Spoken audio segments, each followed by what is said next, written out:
ओ किसका बर्थडे है? ओ भाई का बर्थडे 15 तारीख वापस से मनाएंगे आज हम लोग। आज दे तोड़ेंगे उसका, बेल्ट चलेगा आज। ना ना अभी नहीं, क्लास के बाद। चलो यहां ध्यान दो, इक्विलेटरल ट्रायंगल। इक्विलेटरल ट्रायंगल क्या होता है फुआ? इक्विलेटरल ट्रायंगल क्या होता है? वैसा ट्रायंगल जिसका सारा साइड क्या होता है? इक्वल होता है। तो एक और ट्रायंगल बना दिए, खानदानी ट्रायंगल अपना, ए बी सी, और सारा साइड इक्वल भी कर दिए, ए और ए ले लिए, एक्स नहीं लिए, क्योंकि हर जगह ना इक्विलेटरल ट्रायंगल में ए ही यूज होता है, तो हम लोग भी ए ही यूज कर दिए। कोई परेशानी इसमें? अभी देखो यहाँ पे एस निकालेंगे, एस क्या आएगा? Sum of all sides plus A by 2, यानी कि ये कितना आया? 3a/2। अब अपने को एरिया निकालना है तो s माइनस ए करते हैं। ए कौन सा साइड है? ये वाला है, तो ये कितना हो जाएगा? 3a/2 माइनस ए। सॉल्व करो तो कितना हो जाएगा? 3a माइनस 2a/2, यानी कि a/2 आया कि नहीं आएगा? s माइनस बी निकालो, b का वैल्यू भी कितना है? a ही है, तो ये कितना हो जाएगा? 3a/2 माइनस ए। सॉल्व करेंगे 3a माइनस 2a/2, ये आ जाएगा a/2। s माइनस सी, ये भी कितना आएगा? तीनों आया a/2। अब आता है एरिया का फॉर्मूला। एरिया क्या होता है? Root under S minus A, S minus B, S minus C, ये आ जाएगा रूट अंडर एस का वैल्यू कितना था? 3a/2, S minus a/2, S minus B a/2, S minus C a/2। लिख लिया सारा। अब न्यूमरेटर में देखो 3 है अकेला, ए क्या गो है? 1 2 3 4, तो 2 गो बाहर आ जाएगा। 2 गो में से 1 गो बाहर आता है, तो इन 2 में से 1 बाहर निकालेंगे, इन 2 में से 1, तो ये आ जाएगा ए और ए बाहर। नीचे देखो 2 और 2, यहां भी 2 और 2, यानी कि दोनों के नीचे क्या लग जाएगा? 2। कोई परेशानी है? बच क्या गया? √3 बच गया, तो इसी को हम लोग लिख सकते हैं √3/4 a²। यही हमारा क्या होता है? एरिया का फॉर्मूला। इक्विलेटरल ट्रायंगल का एरिया क्या होता है? √3/4 a²। कोई परेशानी? अब हमको देखो, इसमें ना तीनों हाइट बराबर होता है, क्योंकि बेस तो सेम है। तो इक्विलेटरल ट्रायंगल का क्या होता है? All heights are same. ये नहीं होता कि कोई बड़ा होगा कोई छोटा होगा, तो यह ना इसका हाइट होगा, ठीक है, एडी। तो हमको इस एडी का वैल्यू निकालना है अगर, तो कैसे निकालेंगे? तो देखो इस ट्रायंगल का एरिया निकालते हैं। एरिया कितना होगा ट्रायंगल का? Half into base into height, होगा कि नहीं होगा?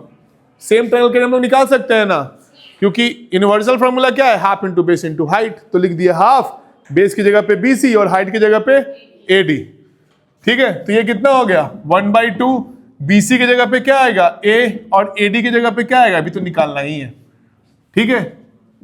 तो एरिया की जगह पे लिख दिया √3/4 a²। यहां तो कोई परेशानी? चाबी ले लिया, ठीक है। तो ये मेरा हो गया एरिया का। अभी देखो जो जो कटने वाला सो काट देते हैं। यहां पे a², यहां पे a कट जाएगा, यहां पे 2, यहां पे 4, 2 टाइम्स कट जाएगा। तो यहां पे क्या आ गया? AD is equal to √3/2a। ये मेरे हाइट का फॉर्मूला आया, ठीक है। AD is equal to √3/2a। अब इस हाइट को हम लोग ज्योमेट्रिकली भी निकाल सकते हैं। कैसे निकाल सकते हैं? तो पाइथागोरस का यूज करके, ठीक है। फॉर एग्जाम्पल मान लो अगर हम लोग इसको दूसरे तरीका से निकालने का कोशिश करें कि हाइट क्या होता है आखिर में ट्रायंगल का, तो ये आ गया ABC, ठीक है। अब इनका सारा साइड सेम है। अब एक थ्योरम आता है, वो थ्योरम क्या बोलता है कि अगर इक्विलेटरल ट्रायंगल या आइसोसेलेस ट्रायंगल में हम लोग हाइट ड्रॉ करते हैं, वो सामने वाले साइड को क्या करता है? बाइसेक्ट कर देता है। थ्योरम क्या है कि height from opposite vertex of equilateral triangle and from isosceles triangle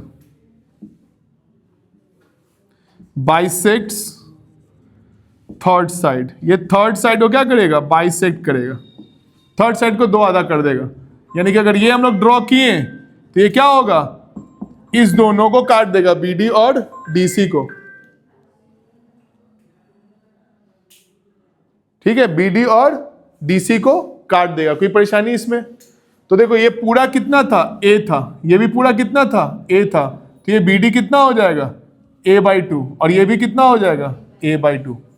ठीक है, क्योंकि पूरा साइड कितना था मेरा, A, मान लो 10 मीटर रहा होगा तो कितना हो गया, 5 और 5। यहां तक कोई दिक्कत किसी को? अब इसमें देखो एक राइट एंगल ट्रायंगल दिख रहा होगा, ADB दिख रहा है, राइट एंगल ट्रायंगल। इस राइट एंगल ट्रायंगल को हम बाहर बना देते हैं, ADB, ये राइट एंगल ट्रायंगल है जिसमें एक साइड A है और एक साइड कितना है, A/2 है। हमने वो क्या, AD निकालना है। हम लोग पाइथागोरस जानते हैं, पाइथागोरस क्या होता है, हाइपोटेनस का square is equal to perpendicular का स्क्वायर प्लस बेस का स्क्वायर। तो लिखेंगे बाय पाइथागोरस H स्क्वायर किसके बराबर होगा, P square plus B square. देखो 90 डिग्री का सामने वाला साइड ऑलवेज H, बाकी दोनों में से तुम किसी को भी P और B ले सकता है, तुम्हारा मर्जी। ठीक है, तो हम लोग बाय कन्वेंशन जो लेते हैं फिलहाल उसी को लेते हैं। ये B हो गया और ये क्या हो गया मेरा, P। अब वैल्यू पुट करो भाई, H की जगह पे क्या डालेंगे, A स्क्वायर। P तो अपने को निकालने का ही है, B की जगह पे क्या डालेंगे, A/2 का होल स्क्वायर। ये कितना हो गया, A square P square plus A square by 4, 2 का स्क्वायर 4। अब इसको उठा के इधर ले आए तो यहाँ पे क्या आ गया, P square is equal to A square minus A square by 4। Solve करो तो इसको कितना आएगा, LCM 4 आएगा, 4A square minus A square कितना आ गया, 3A स्क्वायर बाई 4। किसी को दिक्कत है यहाँ तक? एक ट्रायंगल लिए, उसमें 90 डिग्री ड्रॉ किए, ट्रायंगल क्या किया, सामने वाले साइड को बाइसेक्ट कर दिया। अब यहाँ पे कितना था, A था, ये हो गया A/2 और ये भी कितना हो गया, A/2। इसमें से एक राइट एंगल ट्रायंगल को बाहर निकाल लिए, एक को, उसमें क्या लगा दिए हम लोग, पाइथागोरस लगाए। देखो हाइपोटेनस का square is equal to perpendicular का स्क्वायर प्लस बेस का square. A square is equal to P square plus A/2 का whole square. A square P square है तो हम लोग A स्क्वायर बाई 4 को इस पट्टी भेज दिए, P निकालना था तो इस तरफ भेज दिए। सॉल्व किए तो कितना आ गया, 3A square by 4। Therefore P का वैल्यू कितना आएगा, root under 3A square by 4। अब देखो A स्क्वायर कितना है, 2, तो एक A बाहर, 4 में कितना है, 2 × 2, तो 2 बाहर। तो यहाँ पर हम लोग इसकी जगह पे लिख सकते हैं क्या, √3A/2। देयरफॉर हाइट कितना होता है इक्विलेटरल ट्रायंगल का, √3/2 इंटू साइड। तो या तो हीरोन्स फॉर्मूला से निकाल लो या फिर इससे निकाल लो। इसको हम लोग क्वेश्चन में डायरेक्ट यूज कर सकते हैं। तो इक्विलेटरल ट्रायंगल का एरिया हम लोग देख लिए, √3/4। A स्क्वायर कैसे आता है, उसका हाइट देख लिए कैसे आता है, एरिया का यूज करके। उसका हाइट देख लिए हम लोग ज्योमेट्री का यूज करके। नेक्स्ट हम लोग जानेंगे आइसोसेलेस ट्रायंगल के बारे में, उसको बस देख लेंगे होता क्या, उसका फॉर्मूला याद नहीं करेंगे, फालतू फॉर्मूला है, हीरोन्स फॉर्मूला से बनाएंगे। ठीक है, नोट करो फटाक से।